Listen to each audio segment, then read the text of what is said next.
اعوذ باللہ من الشیطان الرجیم، بسم اللہ الرحمن الرحیم۔ رب اشرح لی صدری ویسر لی امری واحلل عقدۃ من لسانی یفقہوا قولی۔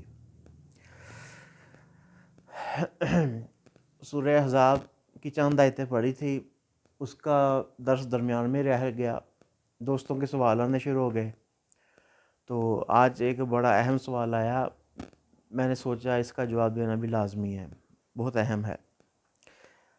تو سوال ہے جی کہ اگر ہم دین کی طرف آ جاتے ہیں، قرآن پاک پہ عمل کرتے ہیں، تو ہماری دنیا تو ختم ہو گئی، تو پھر اس کا کیا حل کیا جائے، کیا کیا جائے؟ ہماری دنیا تو پھر رہ گئی۔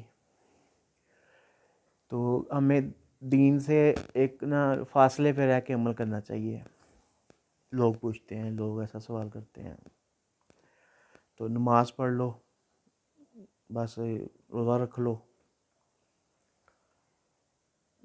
میں اس کا جواب بعد میں دیتا ہوں، لیکن اس سے متعلقہ ایک سورہ حج کی آیت میرے ذہن میں آ رہی ہے، وَمِنَ النَّاسِ مَن يَعْبُدُ اللَّهَ عَلَى حَرْفٍ۔ لوگوں میں سے کچھ ایسے بھی ہیں جو اللہ کی عبادت کرنا چاہتے ہیں کنارے کنارے کنارے کنارے کنارے کنارے، یعنی کہ مکمل عبادت نہیں کرنا چاہتے۔ وَإِنْ أَصَابَهُ خَيْرٌ اطْمَأَنَّ بِهِ، جب ان کو خیر اچھائی پہنچتی رہتی ہے بڑے مطمئن رہتی ہیں۔ وَإِنْ أَصَابَهُ آگے ہے، جب ان کو کوئی مصیبت پہنچتی ہے تو انقلب علی وجہہ، تو اپنی ایڑیوں کے بل واپس پلٹ جاتے ہیں۔ خسر الدنیا والآخرہ، یہی تو دنیا اور آخرت کا خسارہ ہے۔ تو ذالک هو الخسران المبین، یہ تو یہی تو ہے اصل اور واضح اور کھلا خسارہ۔ جیسے اللہ کہتا ہے نا، ان الشیطان لکم عدو مبین، مبین واضح اور کھلا دشمن ہے تمہارا۔ تو اللہ کہتا ہے ذالک هو الخسران المبین، یہاں بھی مبین کا لفظ ہے، یہی تو بڑا کھلا خسارہ ہے۔ تو یہ تو ایک ضمنی بات، درمیان میں ضمنی بات کیا، آیت قرآن کی ہے، سننے والی بات ہے، ایک درمیان میں بات آ گئی۔ تو یہ واقعی جب میں بھی آیا تھا اللہ تعالیٰ کی راہ کی طرف، اسکول پڑھتا تھا، جوانی کی بات تھی، تو نماز پڑھنے کو سچی بات ہے اتنا مثلا مشکل سے آنا پڑتا تھا۔ تو اللہ تعالیٰ فرماتا ہے کہ والذین جاہدوا فینا لنہدینہم سبلنا، جو لوگ ہمارے لیے کوششیں کرتے ہیں ہم ان کو اپنی طرف آنے کے راستے دکھا دیں گے۔ پہلی بات ہے نماز۔ اگر آپ نماز کو نماز کی طرح پڑھیں گے، نماز جو ہے بہت اہم چیز ہے، اگر آپ نماز کو نماز کی طرح پڑھیں گے نا، تو نماز آپ کو پتہ بھی نہیں چلے گا کہ آپ کو اپنی طرف اللہ تعالیٰ کھینچنا شروع کر دے گا۔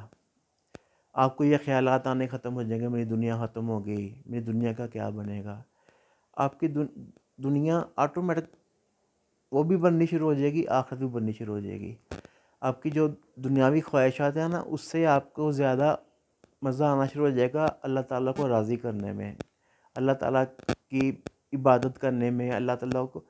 یہ سچی بات ہے، آزمائی ہوئی بات ہے، کیونکہ لیکن یہ ہے کہ نماز کو نماز کی طرح پڑھنا ہے، اس طرح پڑھنا ہے کہ جیسے نماز میں ہے کیا، اللہ تعالیٰ کی وہ ہے، حمد ہے، تسبیح ہے، اور اللہ تعالیٰ سے مناجات ہیں، دعائیں ہیں۔ آپ ساری نماز کا ترجمہ پڑھ لیں، یہی کچھ ہے۔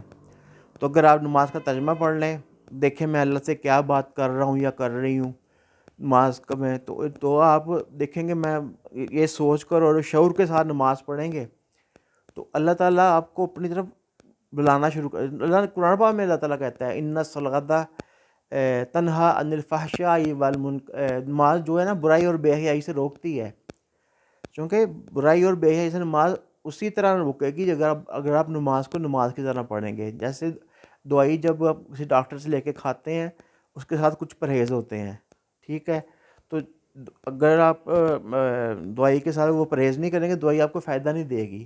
اسی طرح اگر نماز کو نماز کی طرح پڑھیں گے تو انشاءاللہ وہ آپ سے گناہ خود ہی چھڑاتی دے گی، کیونکہ اللہ نے قرآن میں کہہ دیا ہے۔